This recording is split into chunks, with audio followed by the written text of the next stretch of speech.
Assalamualaikum warahmatullahi wabarakatuh. Hari ini kita akan melanjutkan kuliah Konstitusi dan HAM dengan materi negara hukum. Baiklah, kita akan mulai ya kuliah kita hari ini. Yang pertama yang perlu saya ingatkan bahwa mahasiswa wajib menghidupkan kamera pada saat kuliah sedang berlangsung. Kita lanjut ke mata kuliah Konstitusi dan HAM, yaitu tentang materi negara hukum.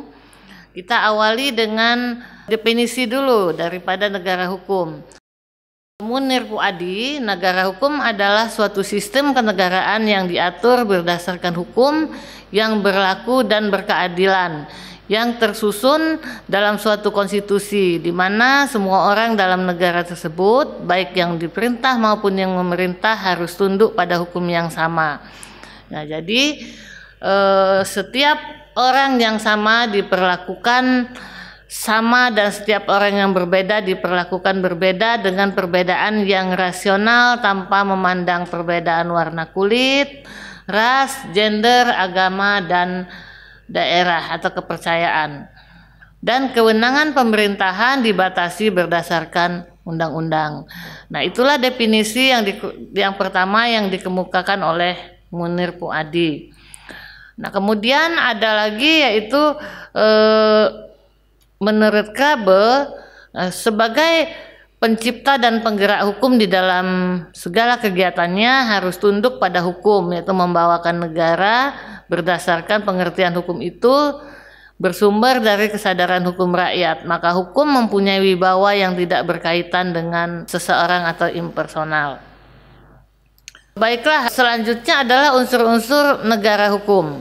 Nah, unsur-unsur negara hukum ini ada 5. Yang pertama adalah jaminan HAM, kemudian pemisahan dan pembagian kekuasaan, pembatasan kekuasaan, ajas legalitas atau hukum sebagai pusat kekuasaan tertinggi, penerapan hukum yang tidak pandang bulu. Tipologi negara hukum yang pertama adalah Restat. Nah, Restat ini bertumpu pada sistem kontinental yang disebut dengan civil law atau modern Roman law. Karakteristiknya civil law adalah administratif.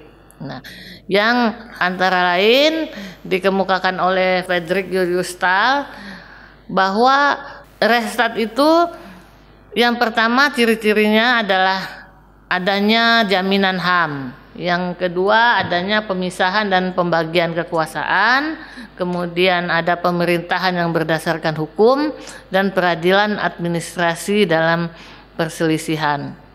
Sedangkan yang kedua adalah the rule of law. Itu bertumpu pada sistem hukum common law, karakteristiknya adalah judicial.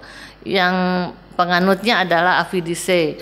Nah, ciri-cirinya yang pertama adalah supremasi hukum, kemudian kedudukan yang sama di hadapan hukum, dan hak asasi manusia di dalam undang-undang.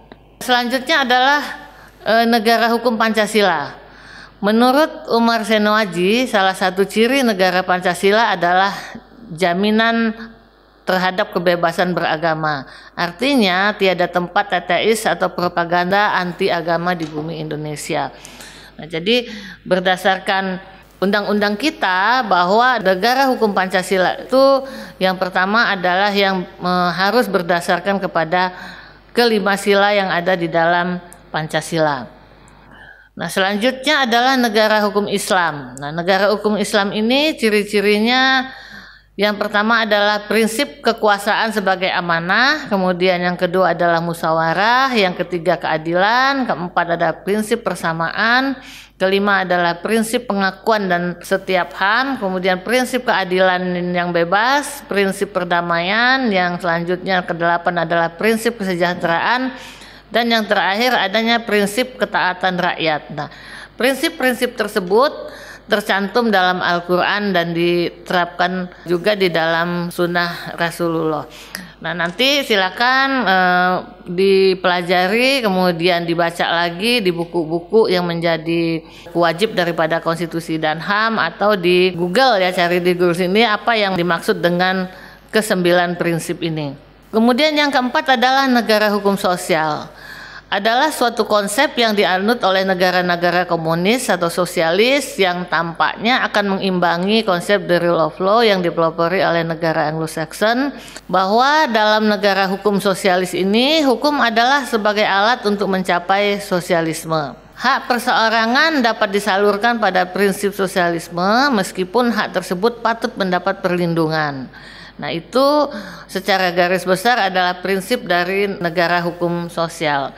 Lanjutnya lagi, materi-materi yang akan kita pelajari di dalam negara hukum dan konstitusi ini silakan nanti dibaca, dipelajari. Mungkin nanti di pertemuan kita selanjutnya akan saya beri tugas dan resume dari apa-apa yang menjadi materi hari ini, karena saya hanya menyampaikan pokok-pokok saja dalam materi negara hukum ini.